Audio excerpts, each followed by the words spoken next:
Bienvenidas a Voces de Nuestros Derechos. Todos podríamos en algún momento tener alguna enfermedad y por eso es muy importante que conozcamos los derechos de los pacientes. En México, fue durante el año de 1996 cuando se creó la Comisión Nacional de Arbitraje Médico, CONAMED, como una forma especializada de atender controversias en materia sanitaria. Esto fue debido a la necesidad de resolver conflictos que se generaban por cuestiones de origen médico. No existía antecedente alguno, sin embargo, la sociedad lo requería por la complejidad técnica de la ciencia médica, además de involucrar una serie de emociones que provocaban que la relación médico-paciente se tomara en un ambiente complejo, que era difícil solucionar en el ámbito judicial, dejando a los involucrados con gran descontento y desconfianza. Hoy hablaremos sobre el derecho sanitario en Voz Es.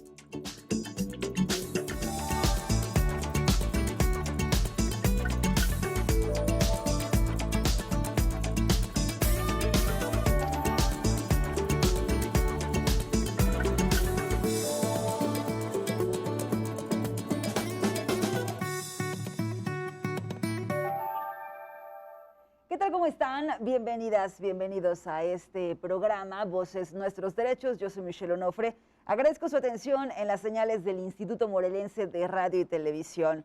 Hoy tenemos un tema muy interesante que de verdad a todos nos tendría que representar porque en algún momento pues hemos sido pacientes, pero también vamos a hablar acerca del personal médico. Y quiero agradecer que esté con nosotros Omar Cerezo.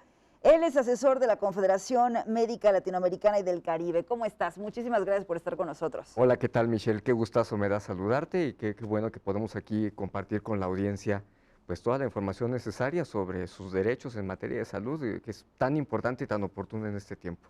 Y es que además, fíjate, qué bueno que pues nos acompañas porque tiene una amplia experiencia precisamente en estos temas que parecieran no tan comunes de pronto en la especialización jurídica en nuestro país y bueno, ya hablando de Morelos. Es correcto.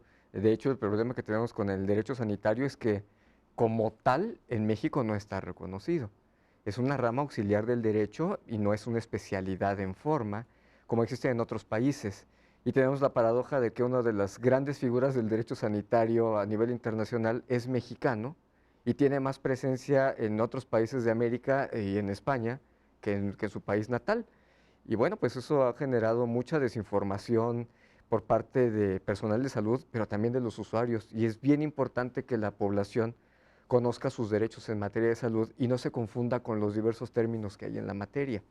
Oye, déjame entonces empezar a preguntarte acerca de estas ramas jurídicas, ¿no? Porque quizá hablamos mucho de derecho de familia, derecho civil y demás, pero el derecho sanitario también resulta muy amplio. ¿A qué nos referimos? Sí, por supuesto. Mira, el derecho sanitario es una rama del derecho que básicamente lo que hace es regular las relaciones jurídicas cuando se trata de derechos de salud.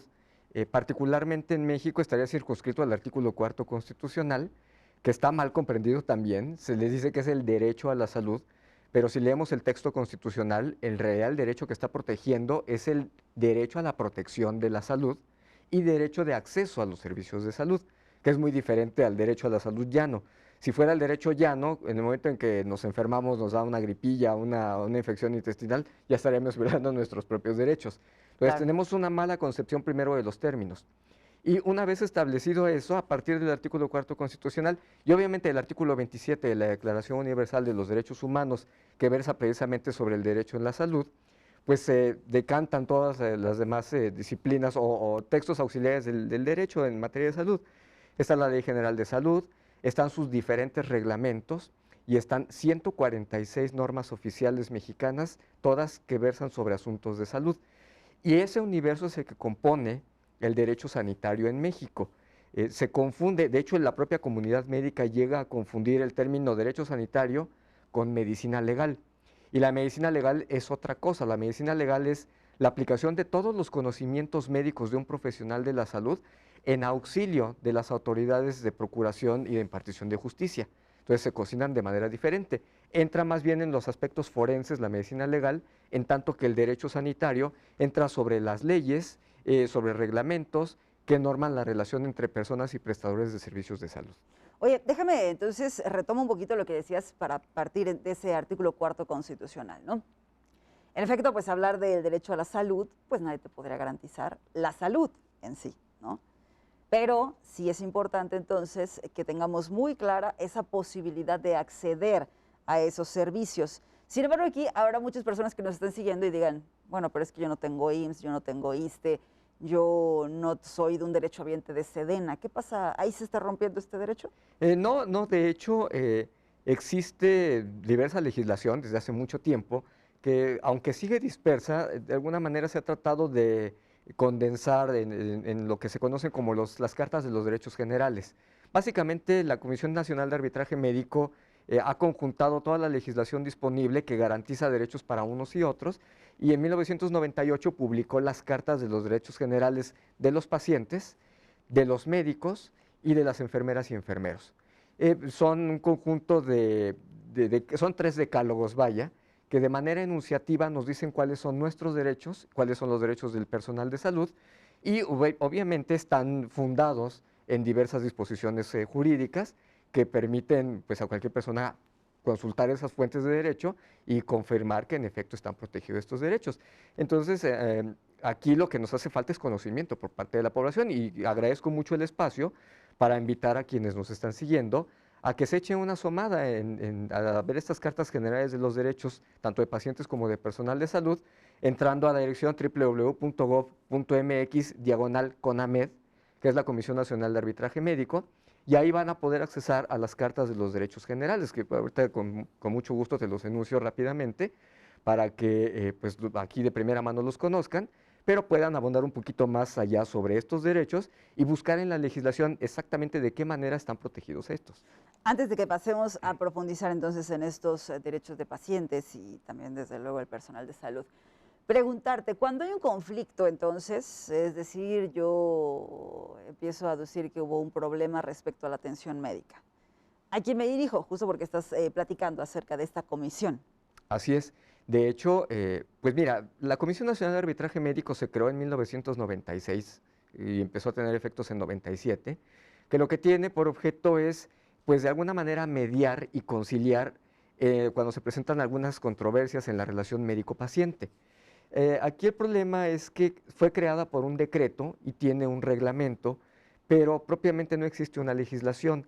En el año 2016 se intentó incluir a la Comisión Nacional de Arbitraje Médico en la Ley General de Salud y no se tuvo éxito. La iniciativa sigue en la congeladora, porque eso hubiera permitido que los ciudadanos conociéramos cuáles son las instancias a las cuales acudir en una controversia. Nosotros podemos acudir a la Comisión de Arbitraje Médico, que nos va solamente a informar, a orientar o a conciliar y emitirá un laudo. Pero en cualquier parte de este proceso, el quejoso puede interrumpir el arbitraje de la comisión y acudir a una instancia civil o a una instancia penal, y entonces pues queda como un elemento decorativo la Comisión de Arbitraje Médico. De ahí que le hacen falta dientes, y por eso se había propuesto que se incorporara en la Ley General de Salud, y pues no se ha tenido éxito hasta el momento. Bueno, vamos a regresar justamente para estar platicando ya acerca de esos problemas, porque no es nada sencillo de pronto que puedan derivar en materia penal incluso, ¿no? En unos momentitos estamos platicando con Omar Cerezo acerca del derecho sanitario, así que los invitamos a que sigan con nosotros aquí en Voces Nuestros Derechos. ¿Sabías que los mexicanos reciben servicios médicos en los que participan instituciones públicas y privadas, así como profesionales de la salud que ejercen libremente su actividad, con el objeto común de proteger, promover y restaurar la salud de los habitantes del país?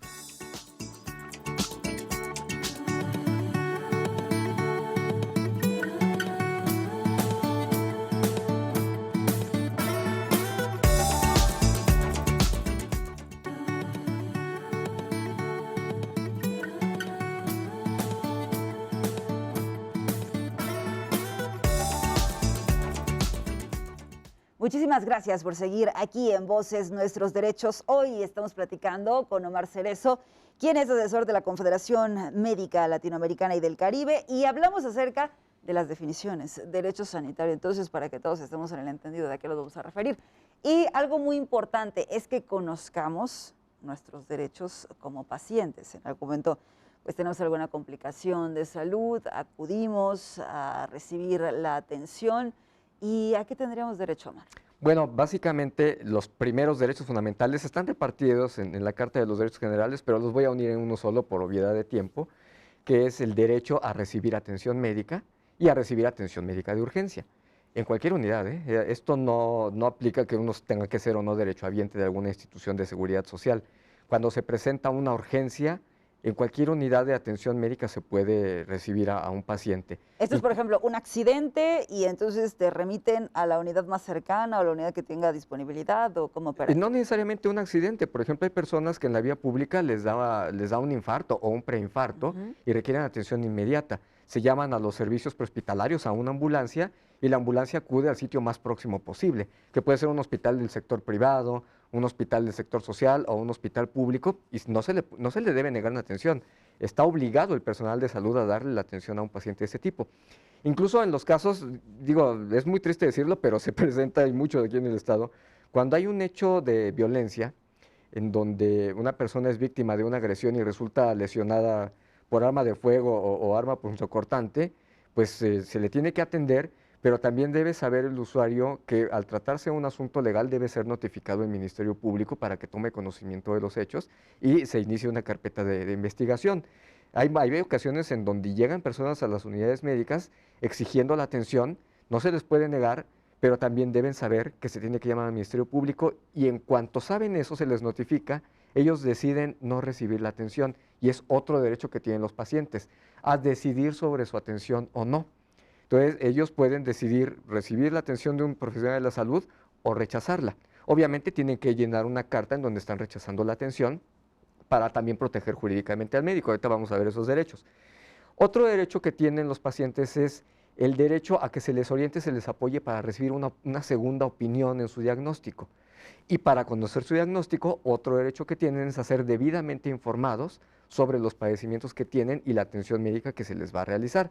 Una vez conociendo esa información, es otro derecho el dar o no su consentimiento informado para la realización de prácticas médicas que pueden ser preventivas, que pueden ser de rehabilitación, pueden ser quirúrgicas, pueden ser un tratamiento o pueden ser cuidados paliativos. Oye, déjame parar ahí entonces.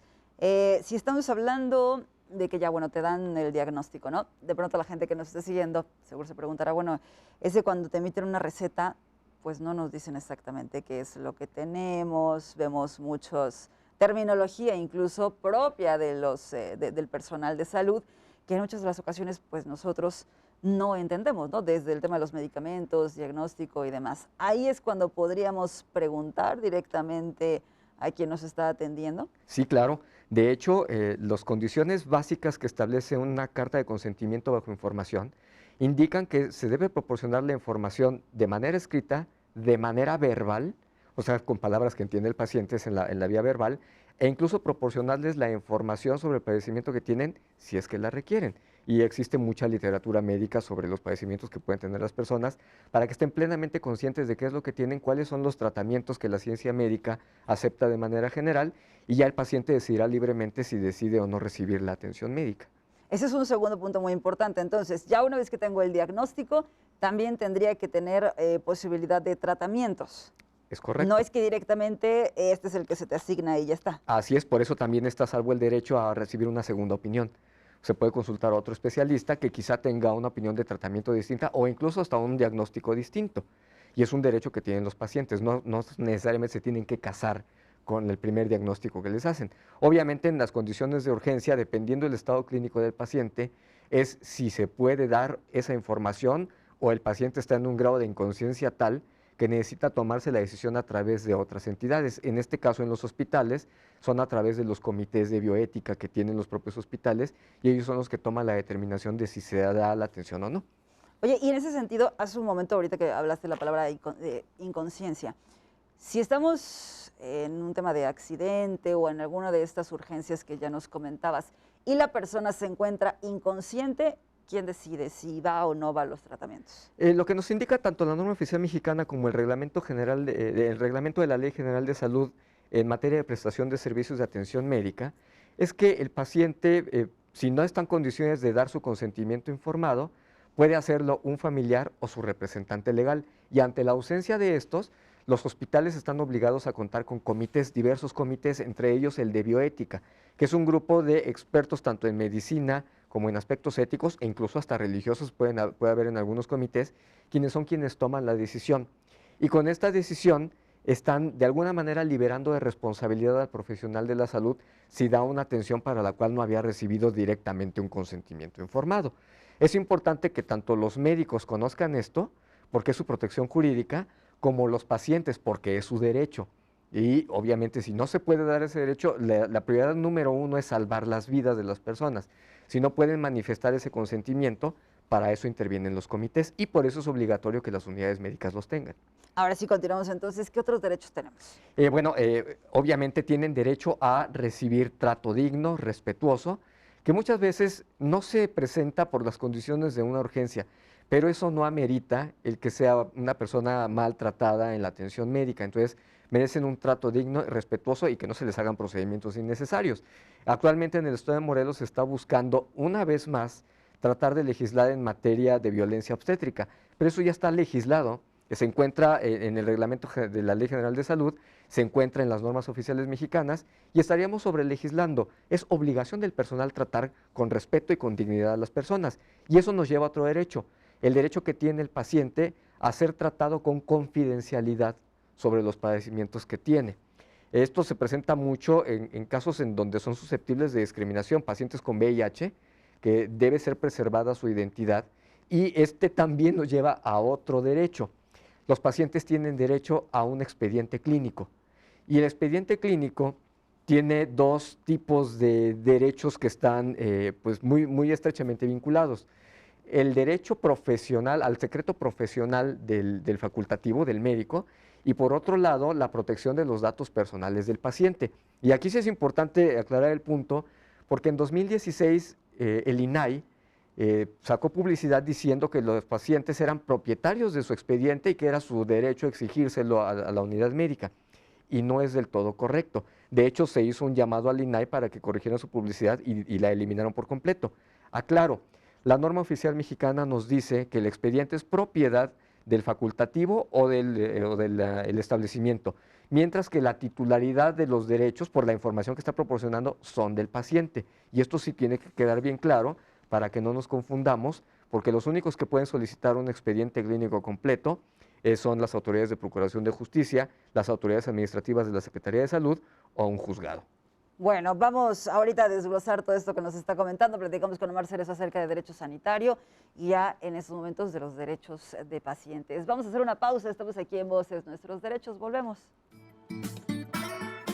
¿Sabías que el derecho sanitario es la rama autónoma del derecho público encargada de regular los actos de protección a la salud en sentido estricto, es decir, la salud pública, la atención médica y la asistencia social?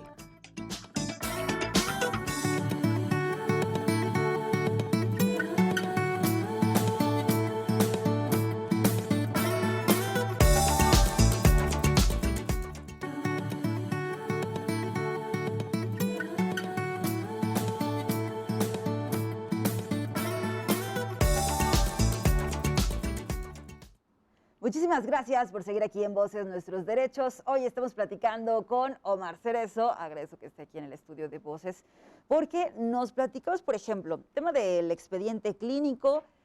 Pensemos que en esa segunda opinión, en la que pues queremos continuar con algún tratamiento, no nos convenció quizá el primero y necesitamos el expediente. Y me decías que esto tendrá que ser solamente bajo ciertos lineamientos. ¿Qué tendría que hacer entonces el paciente?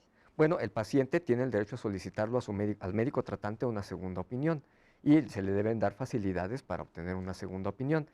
Procedimentalmente, en la norma oficial mexicana del expediente clínico, la que está vigente actualmente es la norma oficial mexicana 005 SSA 3-2012, indica que dentro del expediente clínico se deben incluir tanto la historia clínica del paciente como sus notas de evolución y tratamiento, y ahí también deben aparecer, en caso de que lo requiere el paciente o que el médico lo considere oportuno, hojas de interconsulta, que es cuando se busca a otro profesional que esté versado en la especialidad sobre el padecimiento del paciente o a petición del paciente para que se asiente mayor información.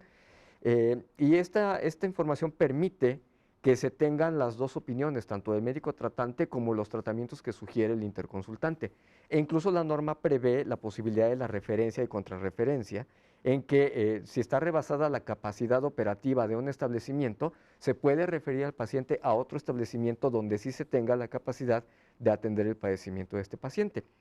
Y en todo momento, el paciente tiene el derecho a decidir sobre su tratamiento. Si en algún punto de este procedimiento decide que ya no se le va a atender, es su derecho suspender los tratamientos. Y ya sea porque se trate de un padecimiento en donde ya no quiere continuar el tratamiento y simplemente se elabora una hoja de egreso hospitalario, una alta voluntaria, y eso libera la responsabilidad del personal médico, o en casos de enfermedades terminales, que es un asunto que tú muy bien conoces, lo que se conoce como la voluntad anticipada, en donde el paciente manifiesta que no quiere que se le sigan realizando procedimientos que le mantengan la vida de una manera innecesaria, y entonces se le aplican tratamientos paliativos para que sobrevenga la muerte de una manera más digna y pues ya no esté sujeto a un tratamiento innecesario. Hace un momento que decías, los pacientes no tienen que ser maltratados.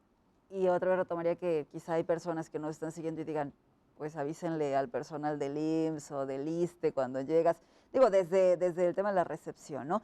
¿Qué pasa ahí? ¿Cómo no podemos hacer algo al respecto? ¿Qué han cambiado ahí? También eso hay que aplaudirlo. Cada vez, pues sí, vemos que hay una mejor, incluso, pues actitud para el trabajo, ¿no?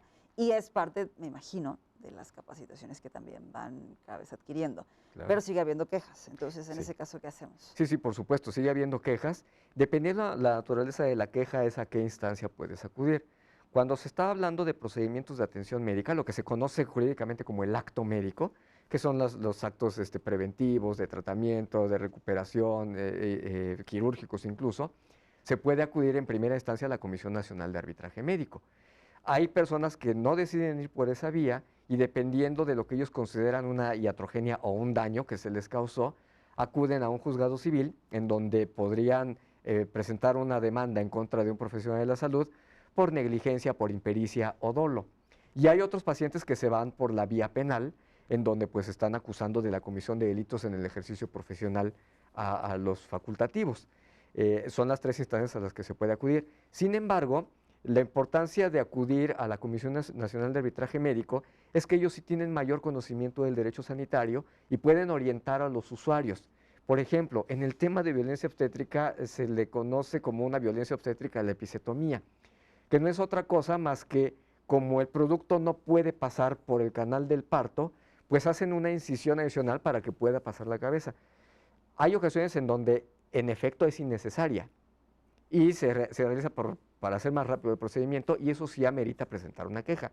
Pero hay otros casos en donde es necesarísimo hacerlo y se tiene que elaborar y ahí la importancia de que por eso el médico esté informando permanentemente al paciente sobre los procedimientos que le realiza.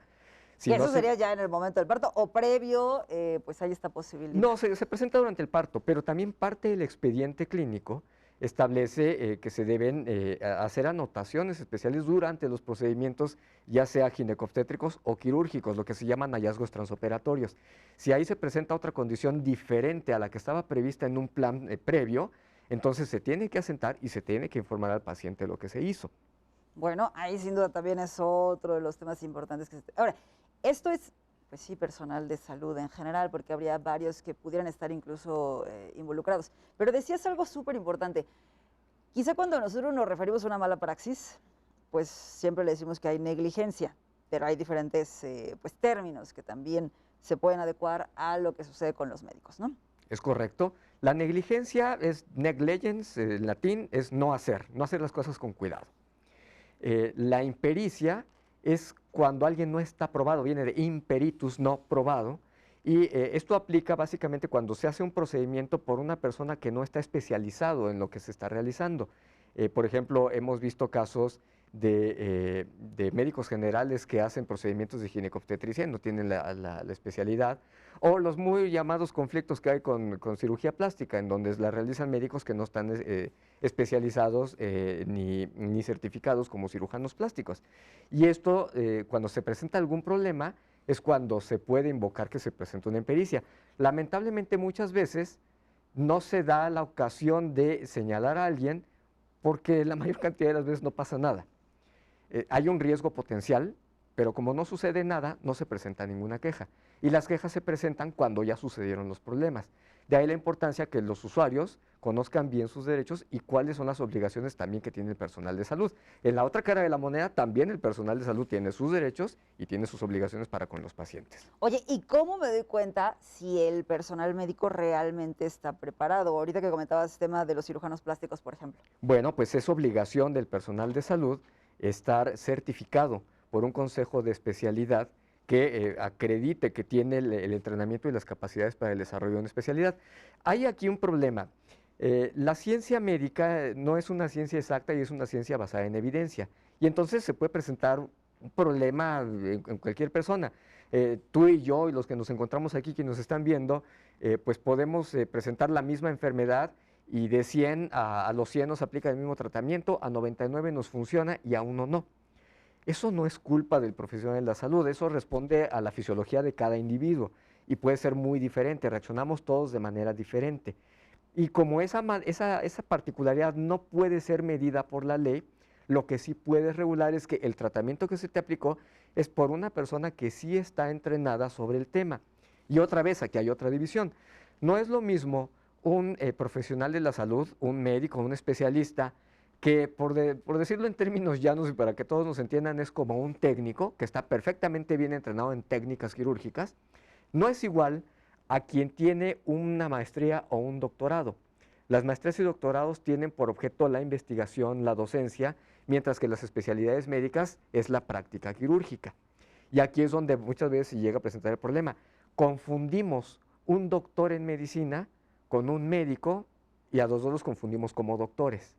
Y a veces no nos pasa nada si nos atiende un doctor en medicina, pero si se presenta un problema, ese doctor en medicina estaría incurriendo en impericia porque no tiene la certificación ni tiene el entrenamiento de la especialidad en la cual realizó el procedimiento.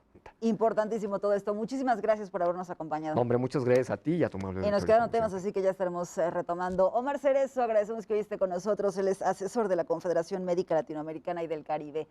Y también a todos ustedes, nos vamos. Esto es Voz en Nuestros Derechos. Yo soy Michelle Onofre.